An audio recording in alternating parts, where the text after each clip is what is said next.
los actos en Madrid, pues tenemos un quórum bastante bueno, ¿no? Incluso espero que lleguen más personas. Me gustaría, Javier, que se dejase la puerta abierta para darle idea que no cerramos y que pueden pasar. Gracias. Queridos, queridas amigas, queridos asistentes al acto, amigas todos, amigos todos. Gracias de corazón a todos por venir a acompañarme y gracias a la Casa de la Mancha, con José Fernando Ruiz, que se ha excusado por no estar aquí, el presidente, a la cabeza.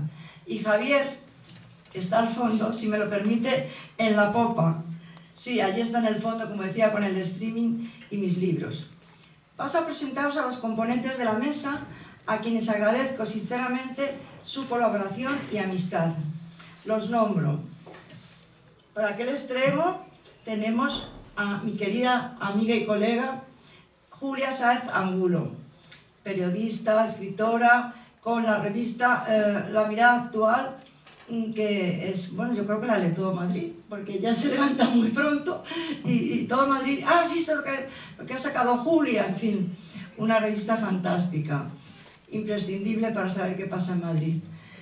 A mi lado está Julia Llévenes, directora del periódico Lanza, un periódico muy veterano, la gente no lo sabe, más de 80 años de antigüedad, y no solo de Ciudad Real, sino, aunque la sede la tiene en Ciudad Real, su extensión es, el campo de extensión es toda Castilla-La Mancha. Es un periódico, la verdad, con mucha categoría, y yo tengo la suerte de estar en la columna cada 15 días del semanal. El semanal es en papel y verdaderamente muy bien editado. Así que aquí tenemos a Julia, luego a mi lado Miriam García Carromero, que es ingeniero, que es novelista, que es muchas cosas. Habría que, ahora es el gran cotillo del mundo, se entra a Google y se ve la cantidad de cosas que hace. Está mucho en las redes y bueno, pues cantidad de cosas, etcétera, etcétera. Y allí en el extremo está mi querido amigo Juan López, que es un pedagogo, es un educador y es un gestor cultural y es una fuerza viva realmente de la cultura en Madrid. Yo creo que si yo estoy en sitios, él me duplica. Él dice que yo hago muchas cosas, pero él realmente en el Ateneo su papel es fundamental, por citar solo un sitio.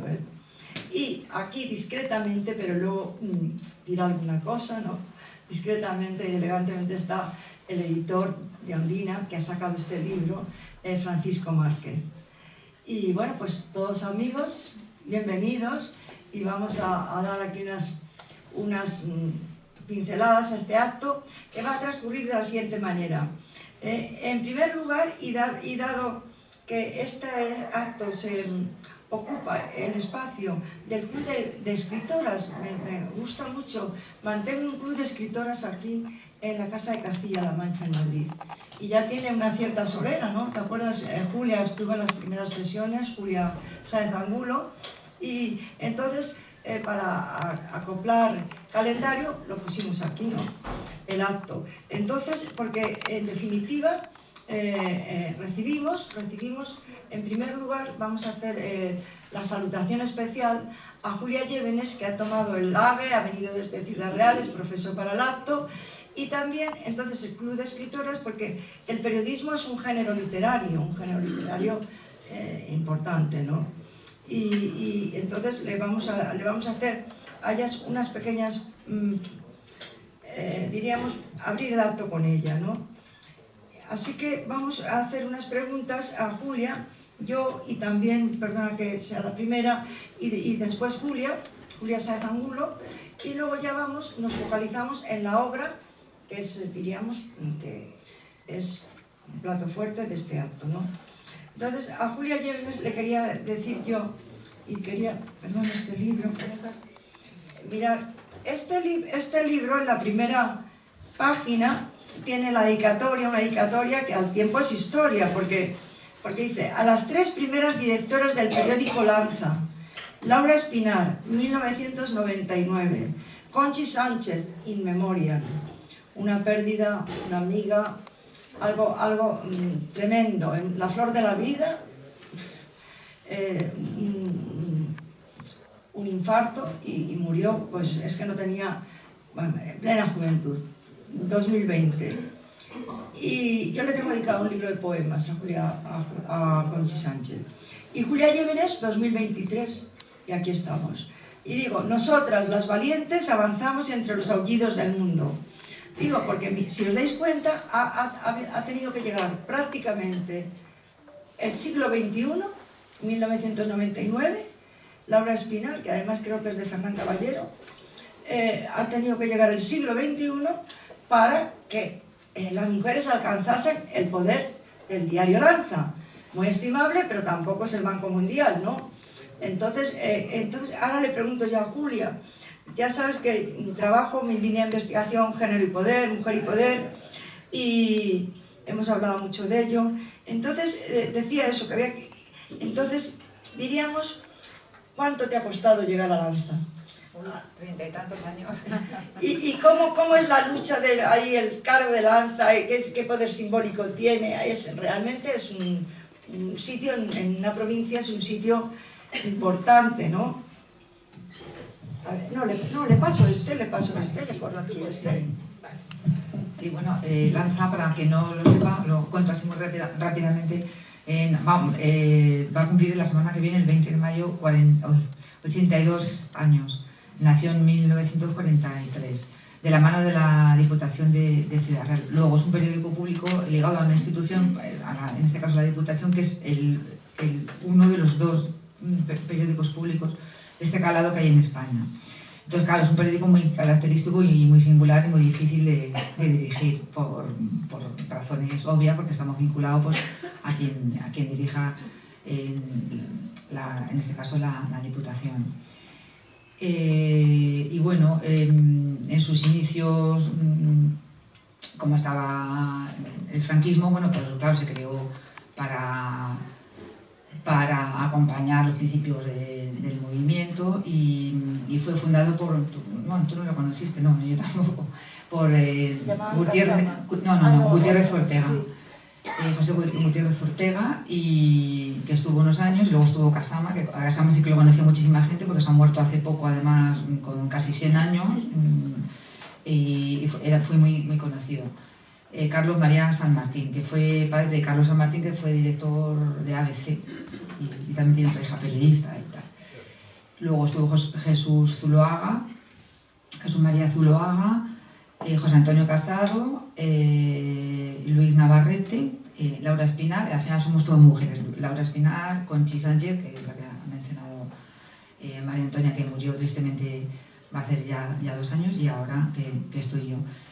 Y bueno, en cuanto a la dirección, bueno, en mi caso, y yo creo que en el caso de mis compañeras, yo creo que no ha habido así una diferencia de género, digamos, a la hora de dirigir, porque somos periodistas, pues yo llevo 30 y tantos años, o sea, somos muy antiguas, de una escuela que ya empezamos a nutrir y a ser igualitarias con los compañeros. Bueno, no, miento, porque yo cuando entré al periódico, como Laura, o sea, para entrar a Lanza, como somos un periódico público, tenemos que ser licenciadas antes o licenciados y ahora graduados, ¿vale? Con nuestra carrera.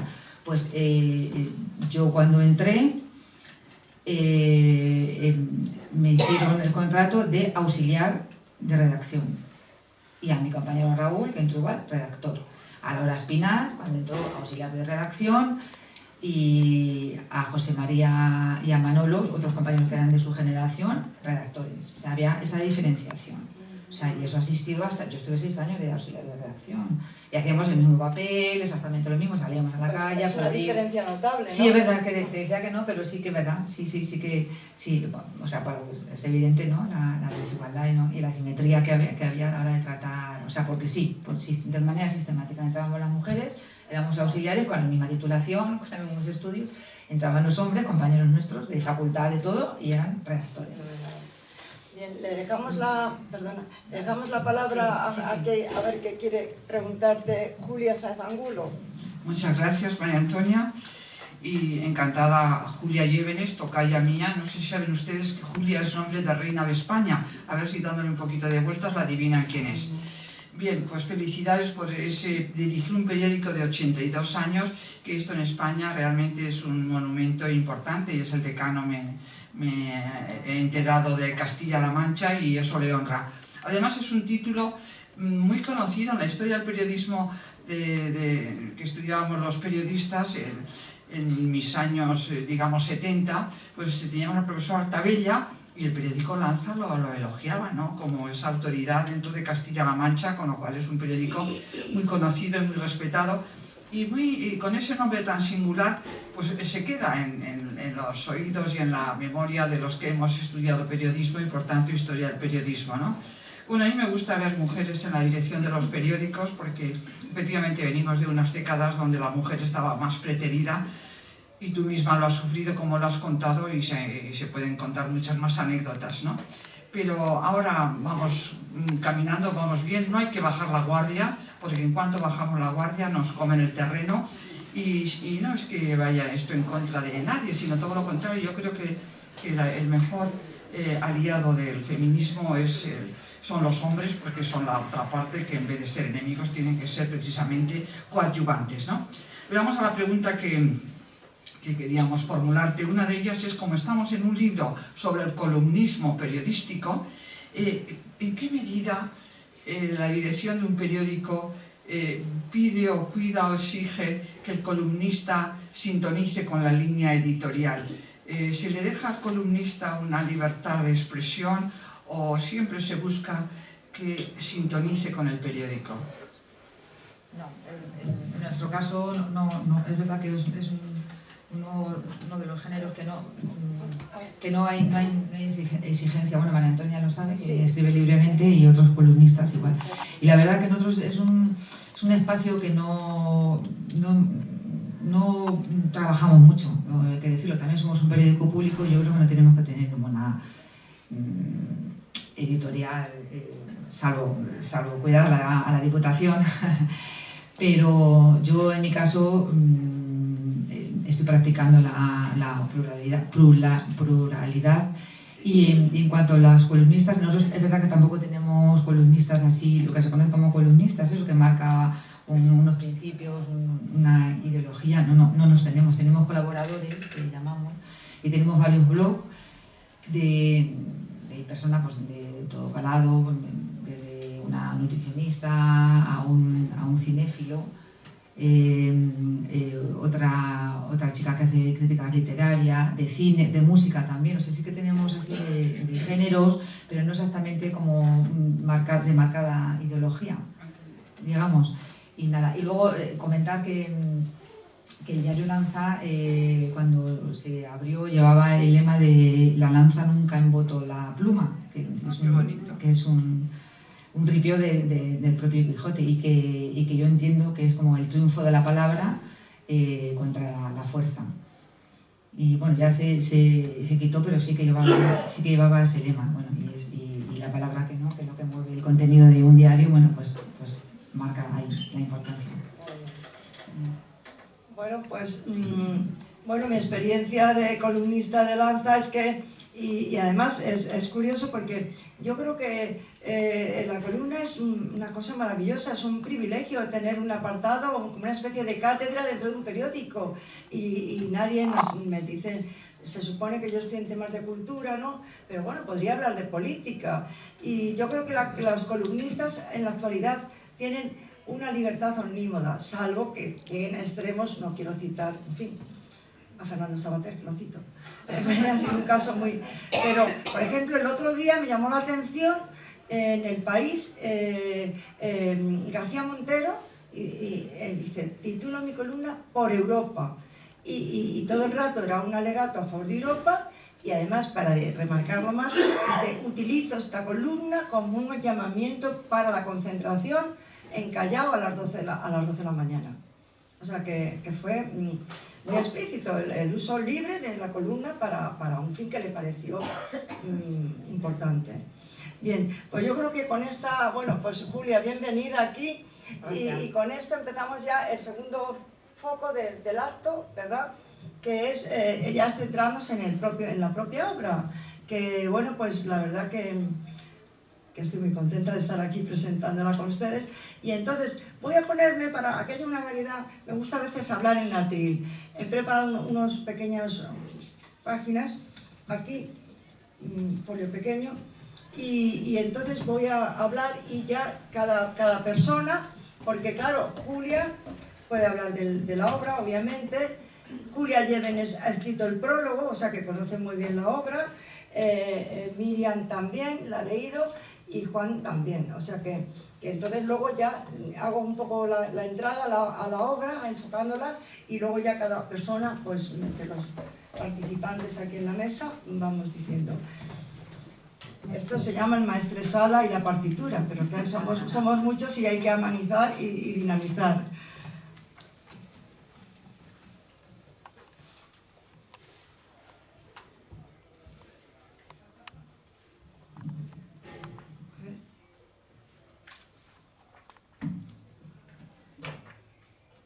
¿Se oye? Sí, se oye bien, ¿verdad? ¿No? Sí. Bien, he preparado este pequeño texto para la ocasión y viene precedido de unas citas. A mí me gusta mucho, bueno, pues poner citas que vengan a cuento. Por ejemplo, yo soy muy umbraliana, me gusta mucho Francisco Umbral, creo que es uno de los grandes del periodismo en España.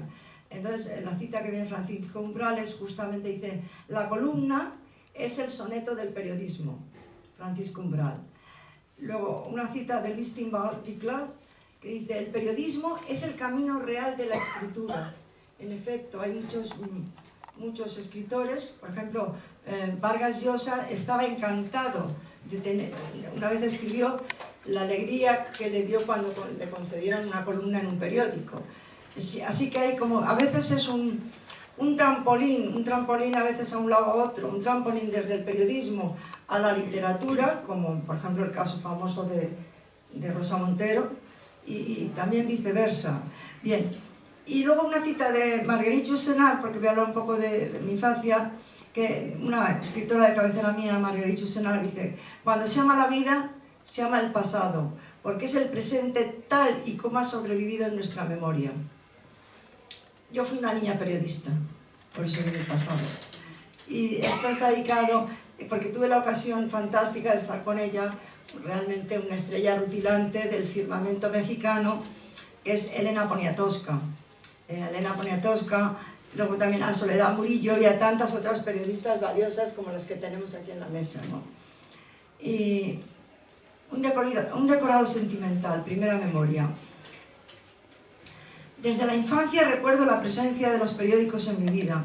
Mi abuela Umbelina, mi padre, mi madre eran lectores empedernidos. Yo empecé por las páginas de hueco grabado de ABC y, como no, por las fotos locales de Lanza. Solo manejaba imágenes.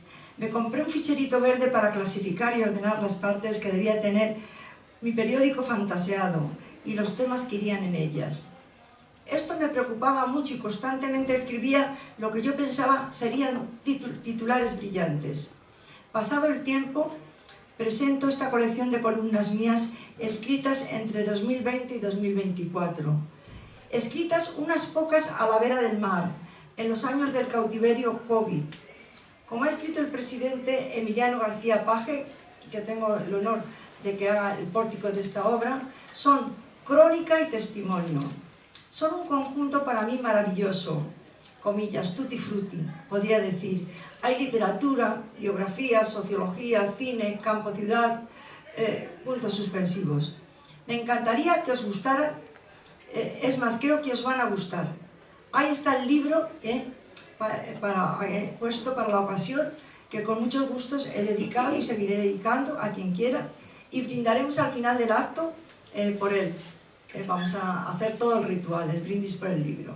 Bien, pasado el tiempo, presento esta colección de columnas mías, como he dicho, escritas entre 2020 y 2024. Yo nunca me pierdo la lectura de la prensa en papel. También leo digital, pero papel me encanta, a la que estoy suscrita. Si por azar no tuviera el periódico del día y llegara la noche, soy capaz de volver a vestirme y saltar a la calle al próximo 24 horas que tengo en la esquina de mi calle y comprar los restos del naufragio del día, los periódicos que quedan antes de empaquetarlos con cuerdecitas para su devolución. Qué placer volver a meterme en la cama y ver qué pasa por el ancho mundo. Qué gozoso es el encuentro con las columnas de prensa, las arterias por donde penetran la filosofía, las ideas, el latido de los intelectuales en el periódico. Somos viejos amigos, la columna de Enrique Vilamatas, la de Leila Guerreiro, la de Prada y otros muchos más. Ah, queridos compañeros de vida, siempre a mi servicio y deleite. Tanto por tan poco, lo único que queda barato en el mundo, la prensa. Esta pasión mía es pasión compartida. Traigo a mi memoria un fragmento del inefable Buñuel, que en su obra El último suspiro dice así, pensando qué es lo que desearía hacer después de su muerte, cuál sería su deseo. Comillas, dice Buñuel, una cosa lamento, no saber lo que va a pasar, abandonar el mundo en pleno movimiento como en medio de un folletín. Una confesión, pese a mi odio a la información, me gustaría poder levantarme de entre los muertos cada 10 años, llegarme hasta un kiosco y comprar varios periódicos. No pediría nada más. Con mis periódicos bajo el brazo, pálido, rozando las paredes, regresaría al cementerio y leería los desastres del mundo antes de volverme a dormir, satisfecho en el refugio tranquilizador de la tumba. Se cierran las comillas del inefable Buñuel. Este es también un deseo mío, pasión por la prensa.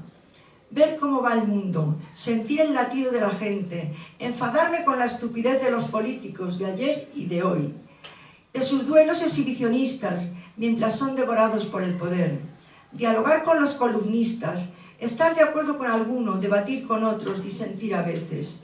Esta es mi ágora privada, mi parlamento y mi senado. Las columnas de prensa son las pequeñas callejuelas empedradas de letras, por donde entra el logos, la poesía, la literatura, el arte y tantas otras humanidades en el periódico, como decía. Esta pasión por el periodismo tiene un largo recorrido en mi vida. Me recuerdo como la niña que hojeaba las páginas llenas de imágenes hasta el día de hoy, devorando periódicos. La vida que es generosa me ha traído la felicidad de encontrarme tras muchas vueltas y revueltas del camino con Lanza y tener en él, como decía, una columna que escribo con entusiasmo cada 15 días y llamo desde mi torre de adobe, que tiene el aroma, a la gente le gusta, que tiene el aroma de los títulos antiguos. ¿Cómo no recordar, por ejemplo, las cartas desde mi molino de Alfonso Daudet?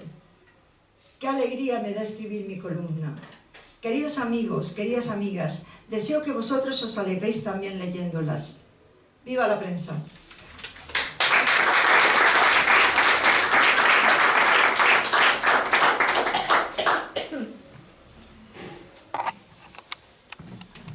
Bien, pues después de esta pequeña toma de contacto con el corazón de la autora de la obra, pues pasamos el turno pues por este orden, como estamos ya. Habla Julia un poco de la obra, habla Julia Llévenes y vamos siguiendo en este orden. Gracias, María Antonia. La verdad es que al ser periodistas las dos participamos también de ese entusiasmo por el periodismo, el campo y sobre todo por la especialidad de la columna, que todo lo que dices y has manifestado lo comparto. Y bueno, pues poco más hay que decir, ¿no? Lo que yo he preparado es como, digamos, una relación de esos columnistas en los que hay menos mujeres que hombres, pero bueno, las hay muy brillantes, como la mencionada Rosa Montero, como Maite Alcaraz, como Isabel San Sebastián, Maruja Torres, Elvira Lindo. En fin, en cualquier caso, leer columnas es una entrada, columnas de periódicos, columnas de opinión, efectivamente algunas más especializadas en la política que en la cultura, otras son más libres y más, digamos, variopintas en su contenido. Pues es una forma de conocer, de adquirir conocimientos, de hacer un debate con el mismo autor y con el mismo periódico que se está leyendo, ¿no? Tener una columna, como bien se ha señalado, es que un periodista ha llegado a un estatus de privilegio, o más que de privilegio, de autoridad. Se concede una columna diaria a personas del campo del periodismo que ya tienen cierta relevancia. La columna no es que sea un género reciente, ¿no?, sino que viene también de autores del pasado. Recordemos a Julio Camba, que es este gallego maravilloso que tenía su habitación en el Rich o el Palace, no recuerdo muy bien, y de ahí era un columnista parlamentario y informaba con mucha gracia, con mucho humor, porque realmente el estilo también caracteriza a cada uno de los columnistas, ¿no? En María Antonia se refleja la enorme cultura y erudición que tiene como licenciada en Derecho, como doctora en Sociología, de ahí que sus columnas vayan precisamente a los campos que le interesan, ¿no? Como ella muy bien ha parcelado en distintos apartados del libro, bien editado, felicidades editor. Entonces el tema de la cultura, del género, de las mujeres escritoras, ella lleva este club de escritoras aquí, en el que yo estuve más cerca al principio, digamos, y por el que han desfilado nombres de mujeres interesantes y con cultura, precisamente, con columna, quiero decir, ¿no? Francisco Umbral, con sus famosas negritas, que María Antonia pues admira, y con razón, ¿no? Otros nombres del pasado pues están Augusto Asía, Jaime Capmany. Quiero un poco citar estos nombres porque yo creo que María Antonia hay que insertarla en ello, ¿no? Recientemente ha fallecido también un gran columnista que es David Gistau, murió hace un año o dos, y ha dado nombre a una biblioteca que está en Avenida de los Toreros, y a mí me da alegría que se ponga a nombre de un columnista que fue el género que realmente bordó este escritor, ¿no? David Gistau. Curiosamente, las bibliotecas en Madrid se han dado nombre a mujeres precisamente para tratar de compensar el olvido que hubo en el pasado, ¿no? Y varias han adquirido nombre femenino, pero en este caso fue David Gistau quien se llevó el nombre, y me gustó, me pareció que era interesante.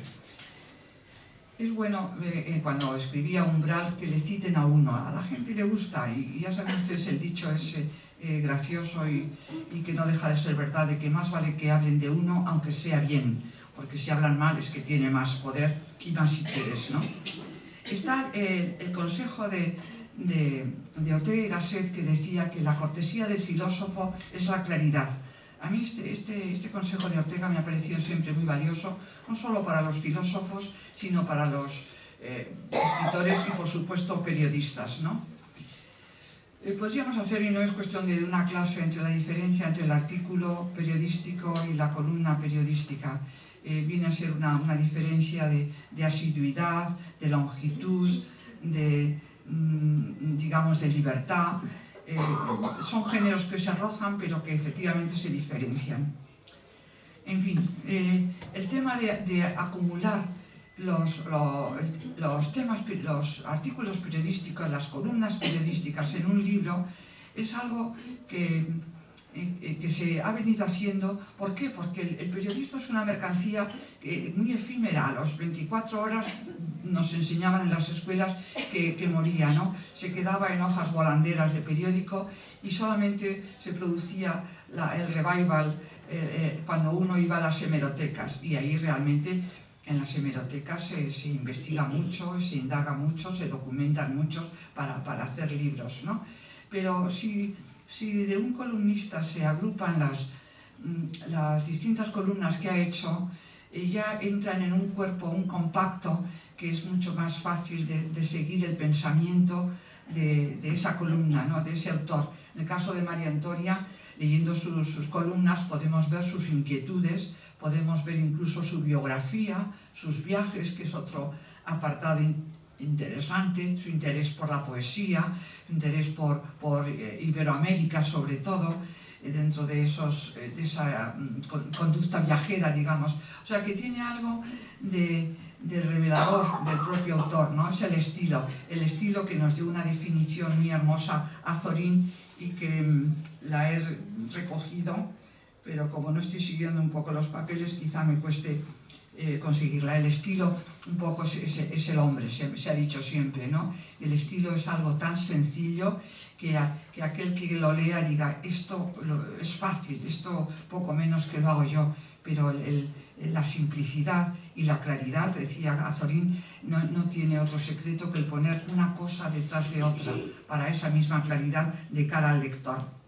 El periodismo, como he dicho, es una mercancía muy frágil y el poderlo tener reunido de un autor pues nos ofrece esa obra literaria, puesto que el columnismo, no dicho por mí sino por Luis María Ansón, que tiene más autoridad que yo, y por el director de la editorial Pretextos, pues dicen, los columnistas, el columnismo de hoy está escondiendo los mejores literatos, porque la columna periodística es también literatura, tiene la obligación de estar bien escrita, y por supuesto lo está cuando el periodista ha pasado precisamente a esa categoría de columna.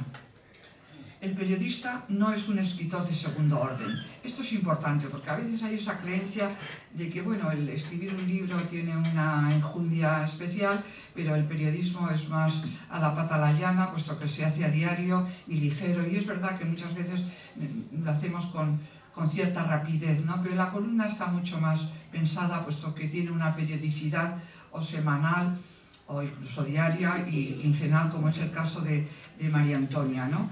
Entonces se cuida más. Un periodista que escribe un libro no es un arrogante, sino alguien que conoce los distintos géneros de la escritura. Los escritores se nos da mejor unos géneros que otros, la poesía, la novela, el relato corto, la columna. Cada género hay que saberlo dominar, y la columna lleva su ejercicio y su vivacidad para que sea entendida y bien leída por el lector, ¿no? El mismo título tiene que ser una captación. Se decía en las escuelas de periodismo que el titular es una nueva lengua, es una lengua distinta de la hablada, de la coloquial, de la académica. Bueno, pues saber titular es una forma de captar. Luego choca, ¿no? A lo mejor en algunos casos porque ha sido una provocación del propio columnista. En fin, como he dicho, la ironía, el arte de titular son algunas de las características de un buen columnista, y en el caso de María Antonia lo tenemos en muchos títulos que efectivamente llaman la atención, o esas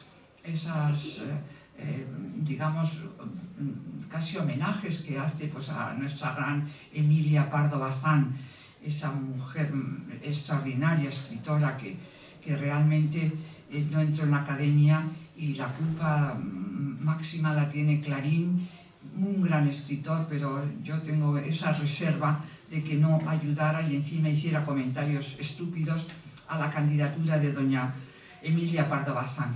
También tiene una columna muy interesante sobre Carmen Martín Gaite, de la que este año se celebra el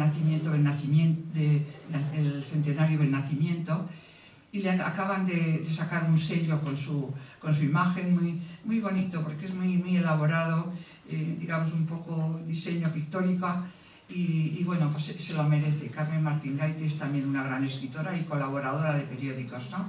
Porque tanto el articulista como el columnista, pues efectivamente son colaboradores de periódicos. En fin, leyendo este libro desde mi torre de adobe, que es un título realmente precioso, podremos conocer las inquietudes, las obsesiones, la vuelta a de María Antonia, que efectivamente tiene la suerte de colaborar en un periódico como es Lanza, que tiene nada menos que 82 años de historia, lo cual es todo un triunfo, todo una gloria para ella. Y bueno, es esa sintonía que tienen también el periódico por excelencia de La Mancha y María Antonia, que tiene como su gran mito el territorio Mancha. Nos ha contagiado a todos para decir eso, ¿no? Esa tierra llana y rica, las dos cosas, porque La Mancha no es precisamente un erial, sino todo lo contrario, ¿no? Pues esa conexión del periódico y la columnista me parece un gran acierto. La felicito por ello y bueno, pues les invito a ustedes a que la lean, porque es realmente un periodismo literario que vale la pena disfrutar. Muchas gracias.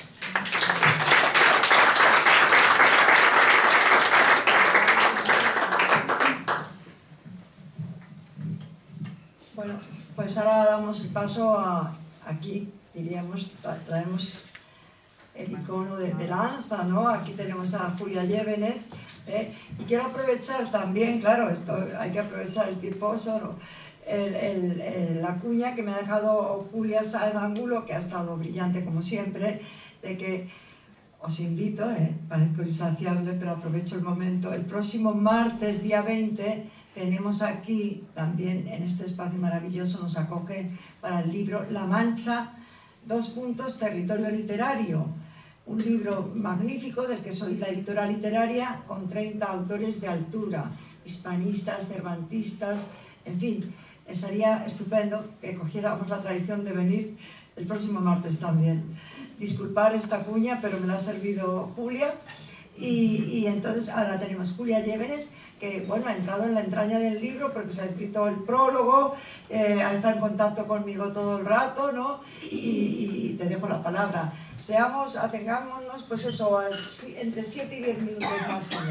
Sí, vale. Yo pasaré y me perdonaréis, cuando esté ya la cosa un poco así, paso un minuto, te queda un minuto, está casi tarjeta roja. Yo en la línea de mi tocaya Julia, comentar que María Antonia a mí me sorprendió agradablemente cuando empecé a leer sus artículos, cuando Conchi la fichó y empezó a escribir cada 15 días.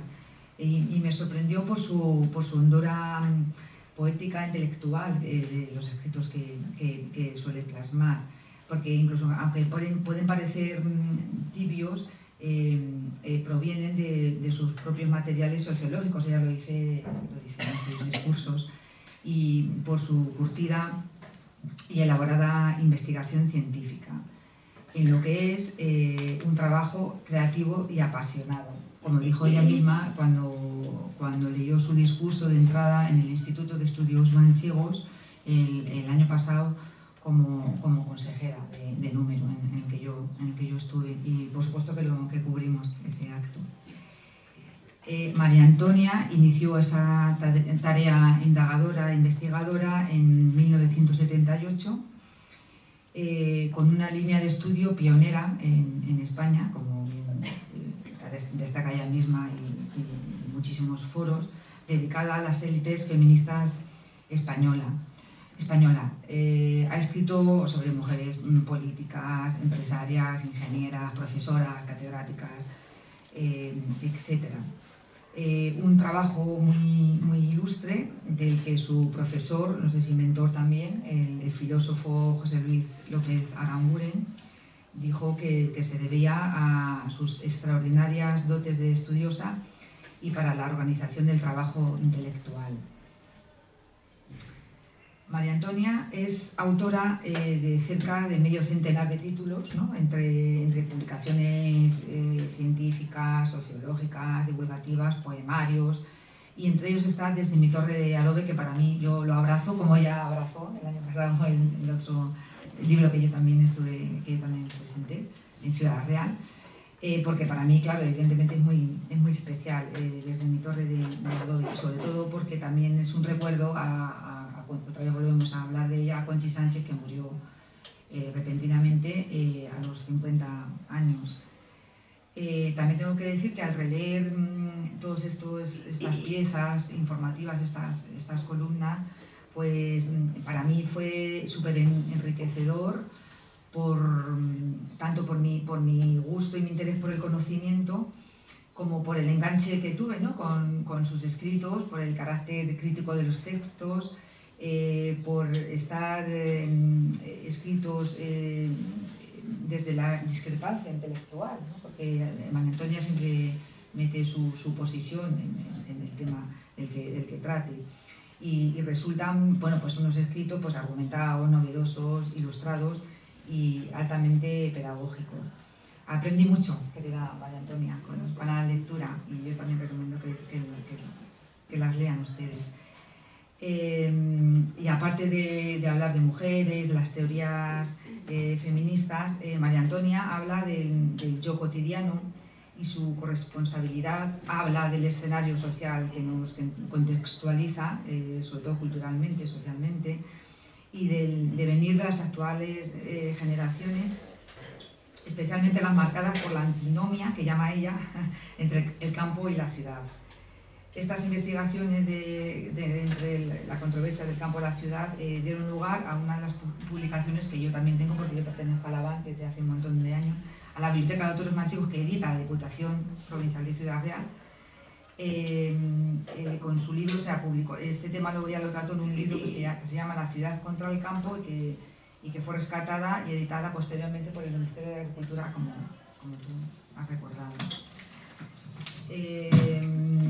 Entre sus temas, las temáticas sobre las que ella escribe, pues tampoco soslaya pues, otras experiencias propias, como la vivida en primera persona durante la pandemia. Aquí les animo a leer un artículo que se llama Planta de Interior, que es muy divertido, en el que plasma su universo personal con unos ricos espejismos, unas ensoñaciones en una noche oscura, ¿no?, que recreó en las líneas del artículo, que a mí me recuerdan pues, a las quimeras que en el siglo de oro describían desengaños y amores y figuras mitológicas, y que tanto escuchamos siempre en el Festival de Almagro en verano.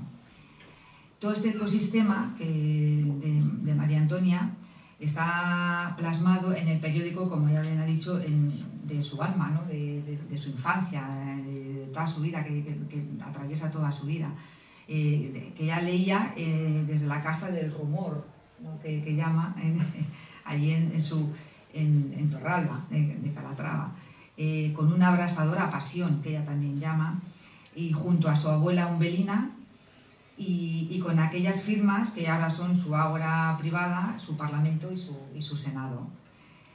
También la música y los discos familiares nutrieron esa educación que ella también llama pitagórica, que le dieron en su familia, afortunadamente, y que ha estado siempre marcada y atravesada por la necesidad de que se produzca, de alcanzar la equidad entre hombres y mujeres.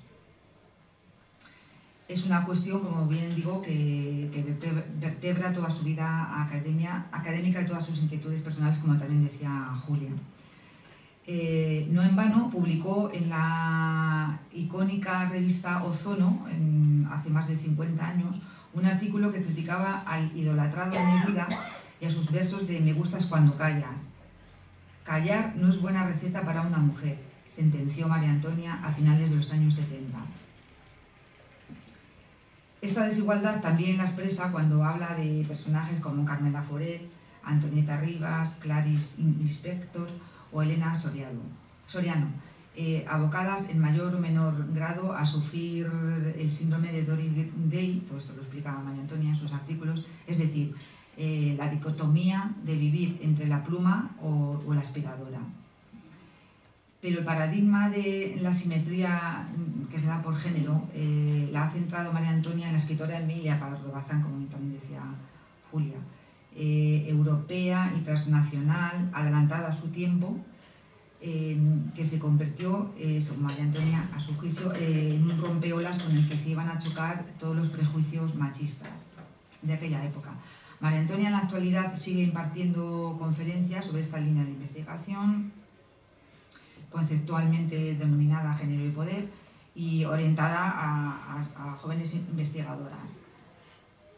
Y también con un sesgo igual de reparador, ahora está buceando, ¿no?, en personajes de mujeres de Castilla-La Mancha en los diccionarios bibliográficos. Y los datos son tristísimos y muy esclarecedores. Ella ha investigado, bueno, al menos hasta el año pasado, porque esto se recogía en su discurso de entrada al IEM. Ella investigó en 39 poblaciones de Castilla-La Mancha de más de 10.000 habitantes, y en algunas más pequeñas, como Almagro, Infantes, Sigüenza, Belmonte, Priego. Y el resultado, una de las primeras así conclusiones, es que de 1.156 biografías, solo un 6%, o sea, es decir, 72 mujeres, habían sido biografiadas, y la mayoría pues eran del siglo XVII, XIX, o sea, había pocas contemporáneas. Esto es una línea que habría que investigar por las nuevas investigadoras. María Antonia habla de los perjuicios de la masculinidad que impone el patriarcado, bueno, incluso también muy nocivo para hombres que no comparten estos valores. Y también lo hace a través del corpus científico de intelectuales como Ortega y Gasset o Hobbes, que precisamente no era muy feminista. Y lo hace también con su exitoso asalto a la Torre de Marfil a través de la construcción de su particular torre de adobe, que yo creo que es una metáfora de la fortaleza de este humilde material, digo el adobe, que está hecho de una masa de barro, ¿no?, a partir de la arcilla y la arena, típico del paisaje manchego del que bebió Cervantes para crear su afamada novela. Precisamente este mapa central fue la inspiración del libro que acaba de comentar María Antonia, que vais a presentar aquí el próximo martes, el día 20, que es el día del aniversario de Lanza, por cierto, que se llama La Mancha, territorio literario, en que yo también estuve en su presentación en el pasado en Ciudad Real, y que ya abrazó, como yo también abrazo ahora, este nuevo libro. Bueno, ahí es una antología que reúne, como ya ha comentado ella también, a profesores, hispanistas, historiadores, académicos, poetas, y incluida Conchi Sánchez, otra vez vuelve Conchi Sánchez con un artículo muy bueno sobre el periodismo local.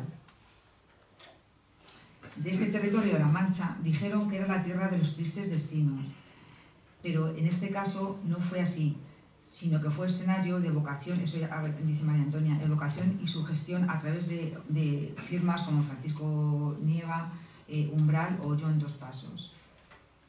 María Antonia también reflexiona sobre La Mancha, considerando una tierra que es una patria única, su patria, imaginativa, inquieta, inocente e impaciente. Ya estoy acabando. Yo creo que este legado mariantoniesco, me atrevo a decir,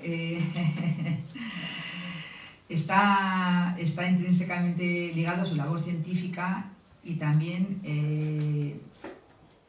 ilustra otro de sus campos de estudio, como es el subgénero que además le llama subgénero de La Mancha, o sea, sobre La Mancha, a través de escritores hispanoamericanos como Rubén Darío, Faustino Domingo o Bartolomé Mitre.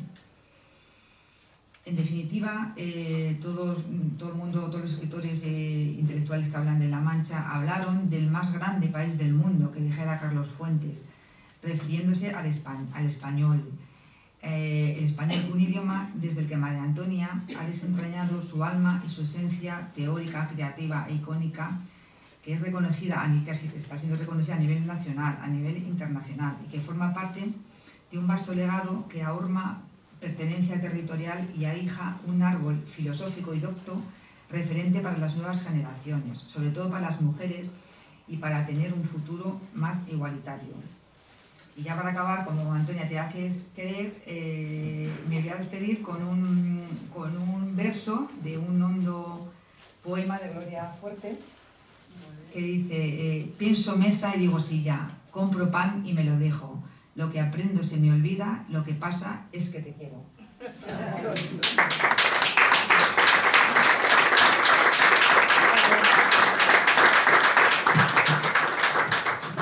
Bueno, esto es tener una mesa maravillosa, ¿no? Yo digo que vengan muchos, porque si no viene público, pues la mesa nos calienta, pero es que aquí hay público queridísimo y mesa brillante. Pues muchas gracias, ha sido estupenda las dos intervenciones. Y ahora llega el turno a mi querida amiga, y hacemos tantas cosas juntas que ya hemos viajado juntas a la Feria del Libro de Santo Domingo, en fin, y ojalá... Te he visto escribir de madrugada. Me ha visto escribir de madrugada, o sea que como me gusta decir, agenda de esperanza, que continúe la fiesta. Así que tenemos aquí a Miriam García López Carromero. No, López no, Carromero. Carromero, de verdad, es que tú dijiste que tu abuela había hecho ahí una cosa rara y yo realmente Bueno, Ahora cuento lo de mi apellido, lo cuento ahora. sí, porque ella relata. Pero acuérdate que yo tengo aquí el minuto, Yo me falta. Yo soy estricta con el tiempo. Venga. Me viene de la Bueno, cosa de ser pues nada, escritor. de todas maneras, todo marcha muy bien, ¿eh?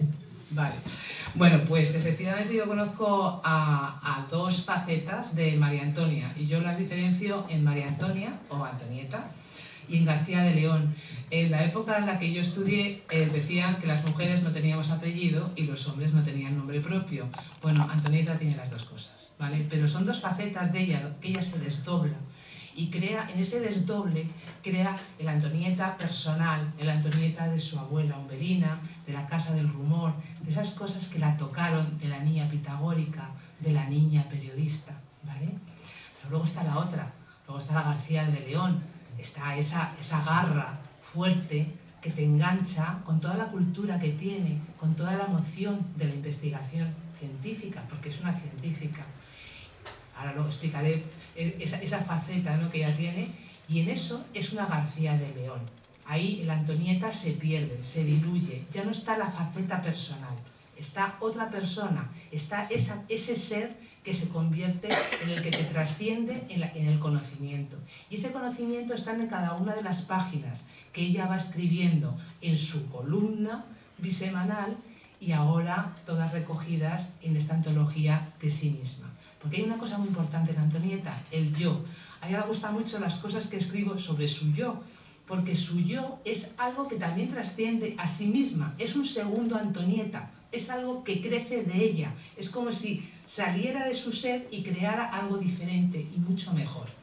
Cuando yo vi el título, claro, yo tengo esa faceta técnica, yo vengo del mundo de la divulgación científica para convertirme en una narradora o en una cuentista, que me gusta mucho más. Entonces, cuando veo el título Desde mi torre de adobe, me quedé loca. Digo, esto es precioso, esto es maravilloso. El mayor tesoro que llevó España a América fue el adobe. Fue el adobe. ¿Por qué? Porque es algo tan simple como es barro cocido con unas briznas de paja, lo cueces y lo conviertes, o lo calientas y lo conviertes en algo que dura siglos. Siglos, o sea, pasead por todas las carreteras de España y veréis palomares hechos con adobe, veréis torres hechas con adobe, veréis 50.000 edificios, hasta secaderos. O sea, unas cuestiones científicas fantásticas y técnicas hechas con un material tan humilde. Pues eso fue lo que yo creo que es una de las cosas mejores que llevamos a América, y el cerdo. Luego os lo explico. Yo siempre he dicho que el cerdo conquistó América, realmente, porque creamos la base de una economía, digamos, alimenticia, que permitió que se pudiera vivir muchos más años en América, ¿vale? Pero vamos a volver al libro de Antonieta, que es Desde mi torre de adobe. ¿Por qué me entusiasma el título? Me entusiasma el título porque sobre ese material tan simple, tan básico, tan, digamos, económico, incluso frugal, ella crea todo un mundo de fantasía, pero también de conocimiento. Es una torre que parece endeble, pero es su torre. La ha creado ella, la ha ido construyendo pasito a pasito, la ha ido haciendo a través de todos los años que ella se ha construido como persona, como Antonieta, pero también como científica, como García de León. Y esa torre que ella ha ido construyendo es la que nos transmite cada 15 días, o nos transmitía cada 15 días, en el periódico, en la revista Lanza. Yo, claro, la he ido tomando así como de manera aleatoria, he ido escuchando cosas de esa columna y luego he leído otras cosas que escribía en otros sitios, he ido comparando. Y entonces voy viendo que ahí se va creando un constructo de ella misma, donde efectivamente, como decía Julia, se ven todas sus obsesiones, pero obsesiones sanas, porque si no nos obsesionamos, no creamos nada. ¿Cuál es la obsesión de Antonieta? La búsqueda incesante de una respuesta. Para ella el género es una pregunta incesante y no contestada. ¿Por qué la mujer no ha tenido presencia en el pasado?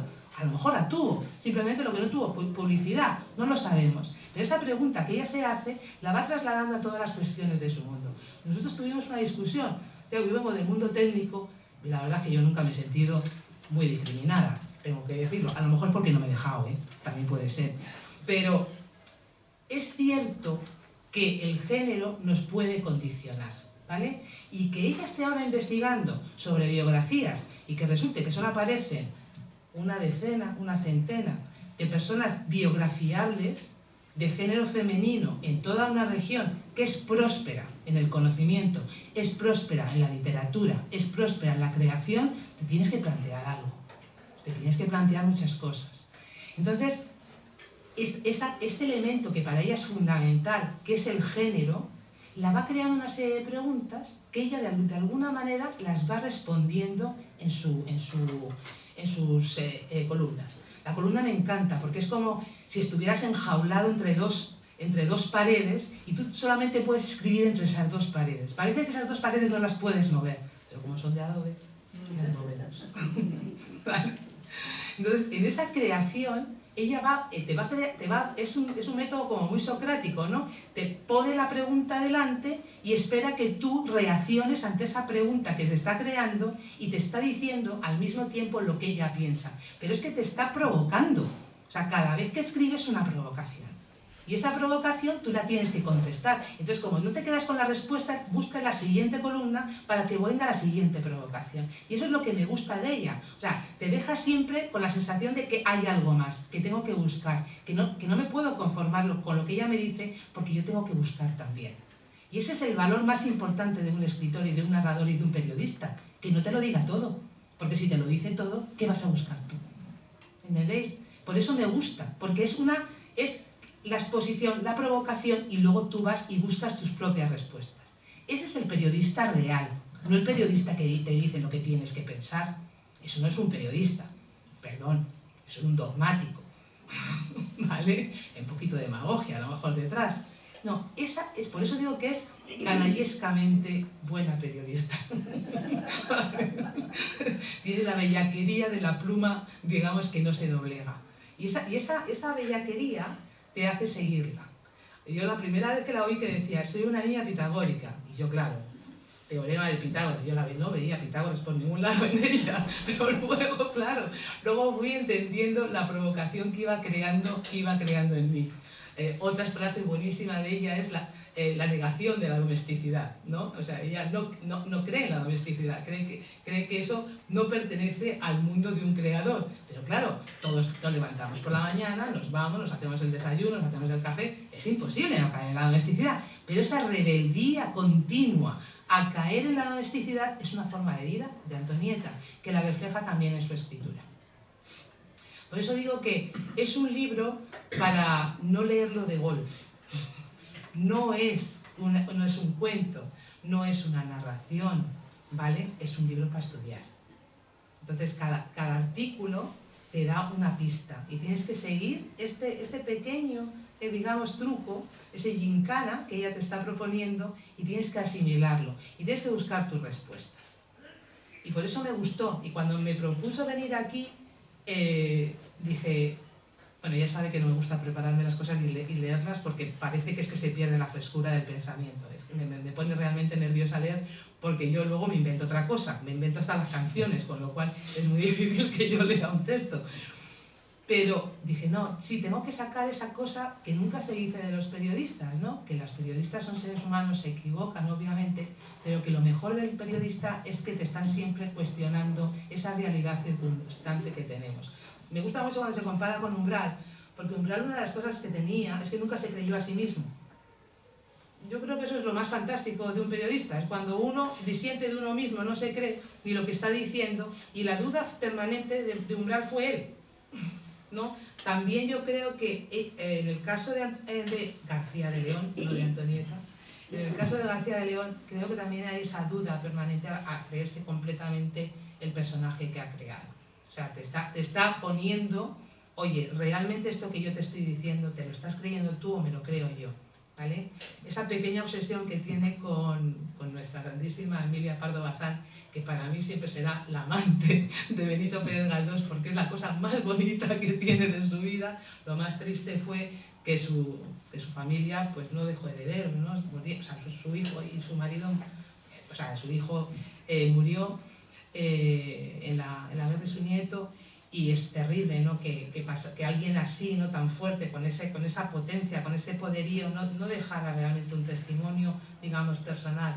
Esas cosas nunca se dicen en la biografía. Me gustaría que algún día hablaras de la pena de ver que se te muere tu hijo y tu nieto siendo una mujer tan fuerte. porque las mujeres podemos querer ser astronautas y podemos querer ir a la luna, podemos querer ser Willy Fogg y recorrer el mundo, pero hay una cosa que nadie nos puede quitar y es ser madres. Y el ser madres y nietos y ser abuelas, eso es algo muy doloroso cuando es esa pérdida. Me gustaría que algún día escribiera sobre la pérdida de una gran escritora, de una gran, digamos, intelectual española, que esa faceta nunca se la toca. Le tocan otras cosas, pero no le tocan a ella. En cualquier caso, el libro de Antonieta, en esa disociación de sí misma que hace sobre la faceta personal y la faceta, digamos, científica, llega a unos niveles que nos permite, digamos, ahondar también sobre nuestras propias, digamos, cuestiones y preguntas.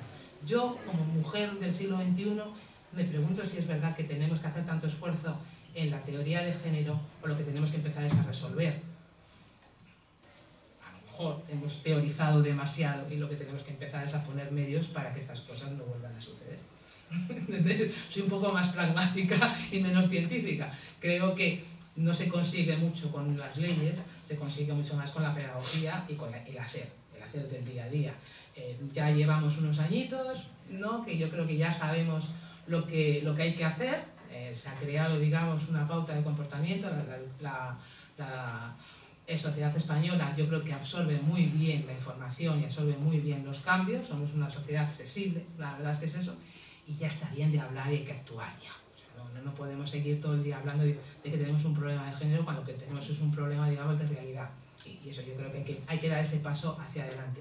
Libros como el de Antonieta nos permiten cuestionarnos si lo estamos haciendo bien o no. Para mí, yo creo que es la parte más importante de su labor. No pienso dejar de seguir leyendo a Antonieta porque para mí es un estímulo constante, para mi propio, digamos, para yo mejorar, también como persona, como Miriam y como García Carromero, que soy, digamos, esa evanescencia que sale de nosotros mismos a través de nuestro apellido. Les invito a todos que hagan esta reflexión, que lo lean como si fueran las cápsulas, digamos, que te tienes que tomar todos los días para saber que te va bien la tensión y todo lo demás. Pues para que sepan si va bien sus variables vitales, léanse una capsulita del libro Desde mi torre de adobe de García de León, porque es una cápsula preciosa de ella misma.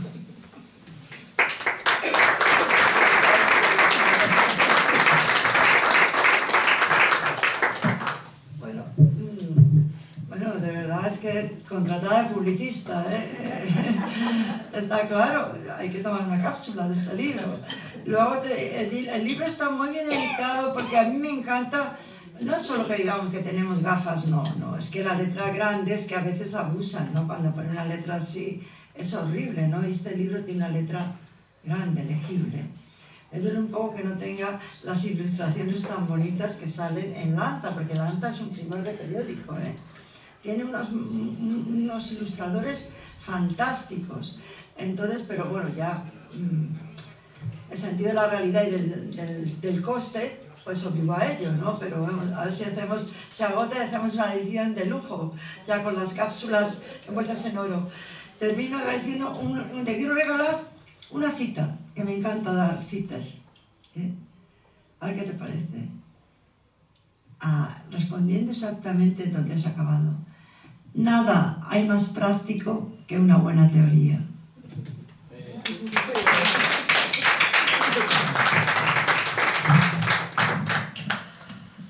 Bien, tiene el turno Juan López, como lo he anunciado antes.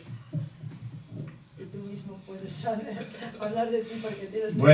Buenas tardes, noches. En primer lugar, agradecer la invitación a estar hoy aquí con María Antonia y en la Casa de Castilla-La Mancha, dos motivaciones muy especiales para mí.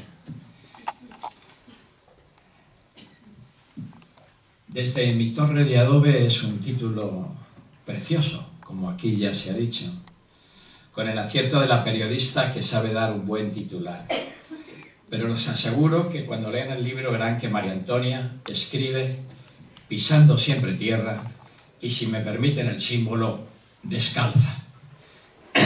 En cierto modo, este libro de María Antonia me recuerda a ese gran escritor castellano, en este caso castellano-leonés, que combinó a la perfección el periodismo con su obra literaria. Miguel Delibes, como bien ha investigado la profesora de Lengua y Literatura del CEU, Maribel Vázquez, que hoy ha tenido la amabilidad de acompañarnos en la sala.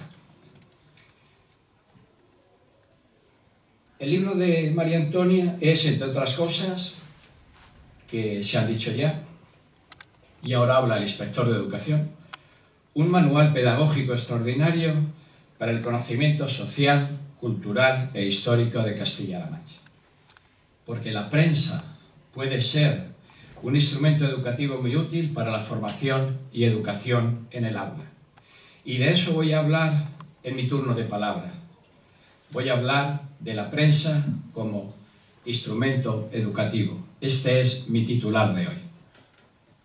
La prensa escrita es medio de información cultural que impulsa el análisis objetivo de la realidad y transforma las diferentes situaciones, hechos e información en elementos vivos que pueden ser introducidos en programas educativos donde los estudiantes generen vínculos entre teoría y práctica. La prensa puede convertirse en un medio de comunicación y aprendizaje importante en las aulas, pues no solo sirve para ampliar información, sino para poder interpretar textos periodísticos que además fomenten la capacidad crítica del estudiante y su propia autonomía. En el área de lengua castellana y literatura pueden ser útiles, por ejemplo, para que, analizando los documentos periodísticos, teniendo en cuenta la actualidad y sus peculiaridades, supongan un vínculo esencial para enriquecerse y aprender de la propia lengua. En las aulas, frente al torbellino de noticias en televisión y la fugacidad de la comunicación audiovisual, el periódico permite la creación de un espacio personal de lectura que da la ocasión a reflexionar sobre la noticia y sus consecuencias para la sociedad en su conjunto. Por otra parte, es importante que el alumnado adquiera el hábito de leer críticamente los medios de comunicación. En el caso de la prensa, que es el que nos ocupa, analizando las diferentes formas de tratar la noticia en los distintos medios periodísticos. A finales de los años 60, el escolapio José Luis Corzo, voluntario de un programa de apoyo extraescolar para chavales de una pobre y humilde barriada romana, descubrió la obra de don Lorenzo Milani, Carta a una maestra, y vio en ella un mensaje importante para luchar contra el fracaso escolar. Aplicando los principios milanianos del cultivo de la palabra, vínculo de la escuela con la actualidad y la realidad social, donde la prensa, como instrumento educativo, sería básico. Dice José Luis Corzo, no se trata de utilizar los periódicos en la escuela, sino de usar la escuela para poder entender la actualidad que está en los periódicos. Fin de la cita. Se trata, pues, de introducir el periódico como elemento motivador en el aprendizaje, adaptar las actividades sobre el periódico de manera creativa, llevar diferentes periódicos para realizar comparaciones y acceder también a periódicos online, trabajar alguna noticia en grupos cooperativos, relacionar acontecimientos actuales con otros de la historia en dicha área curricular, estudiar el contexto geográfico del acontecimiento desde la propia materia de geografía, y así con cada una de las materias nos permiten desarrollar el currículum, ahora que la nueva ley de educación en la que he tenido el honor de participar habla esencialmente de enseñanza multidisciplinar, nada más multidisciplinar que un periódico.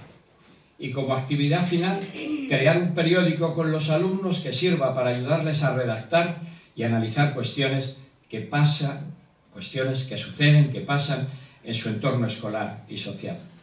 Esto supone un trabajo cooperativo que educa en el debate como arma de pensamiento, en la escucha mutua, en la selección de ideas a desarrollar y en la participación democrática desde la libertad de expresión ya desde jóvenes. Ayuda al alumnado a profundizar en el conocimiento del medio y facilita el desarrollo de la competencia en el ámbito de la expresión y la comunicación, una de las competencias básicas recomendadas por el Consejo de Europa. Aprendizaje en el que se realizan procesos cognitivos a partir de la interacción con fuentes diversas y variadas de información, donde dominar el acceso a la información y la adecuada utilización de las fuentes Es un aspecto básico del aprendizaje, pues se trata de aprender a aprender. Supone la posibilidad de desarrollar destrezas relacionadas con la búsqueda, selección, recogida y procesamiento de la información. Destrezas de razonamiento para organizar, analizar y comprender la misma, y la valoración positiva del uso de la información para poder intervenir en los procesos de cambio social, así como la utilización de la lengua propia en diferentes contextos y situaciones comunicativas diversas como instrumento de comunicación escrita, de aprendizaje y socialización. Leer y escribir incluye las habilidades que permiten buscar, recopilar y procesar la información y ser competente para comprender, componer y usar distintos tipos de textos escritos. La contribución de la competencia lingüística al desarrollo de la persona se produce desde el triple valor que se le da, pues concede como instrumento para la construcción personal de los saberes, para organizar el propio pensamiento y para aprender a convivir con ideas distintas a las nuestras. El periódico escolar puede servir para favorecer actitudes de tolerancia en el conjunto de saberes actitudinales axiológicos en relación con los otros. Saber escuchar, saber contrastar opiniones, tener en cuenta las ideas de los demás y también con uno mismo, favorecer la expresión, la precisión del lenguaje, la confianza para expresarse en cualquier contexto y situación. Nada más. Muchas gracias por su atención.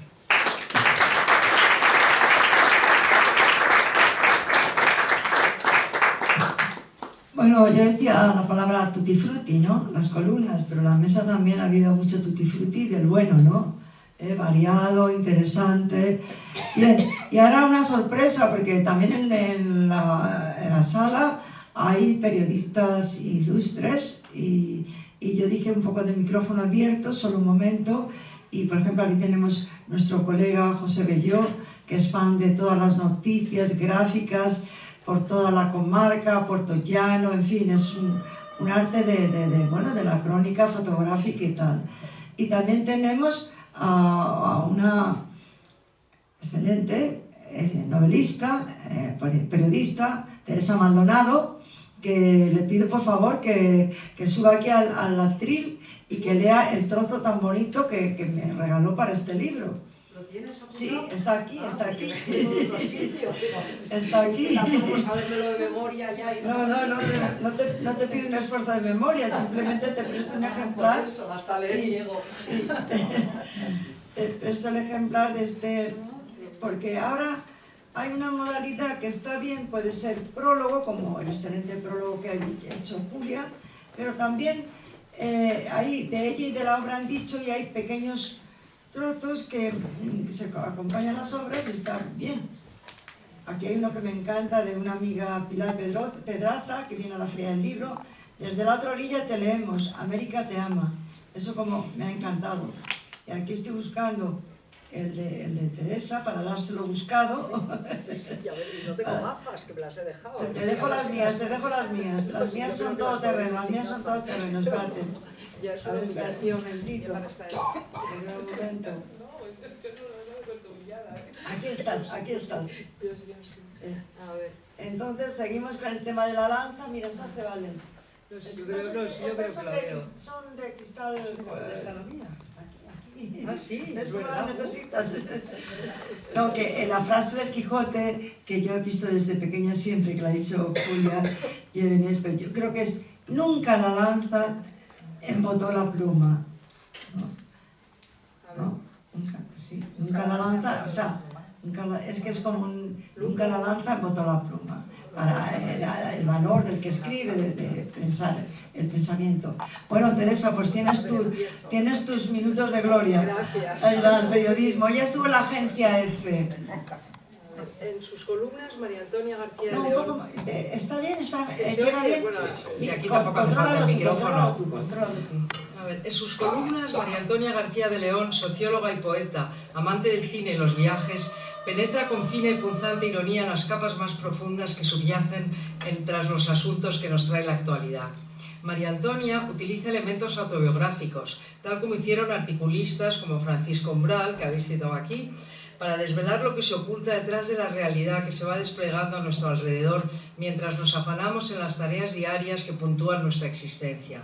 A modo de los autores del Nouveau Roman, sus artículos son une tranche de vie, bueno, lo digo en francés porque es como se conoce, que se desarrolla delante de una mirada lúcida, pero a la vez optimista. Es verdad que tus artículos tienen un fondo optimista dentro de que son muy punzantes, para esquivar la tentación de caer en el derrotismo o la nostalgia. Como relámpago de la memoria, el instante en que me hice lectora, la inutilidad de lo inútil, viaje en el estribo de los sueños, y el resto de los artículos de esta autora nos hacen partícipes del placer de adentrarnos en los territorios de la memoria y entender que la cultura puede ser una forma de sensualidad que enriquece nuestras vidas y nos hace mejores y más felices. Eso ya lo entiende cada vez menos gente, pero todavía hay algunos.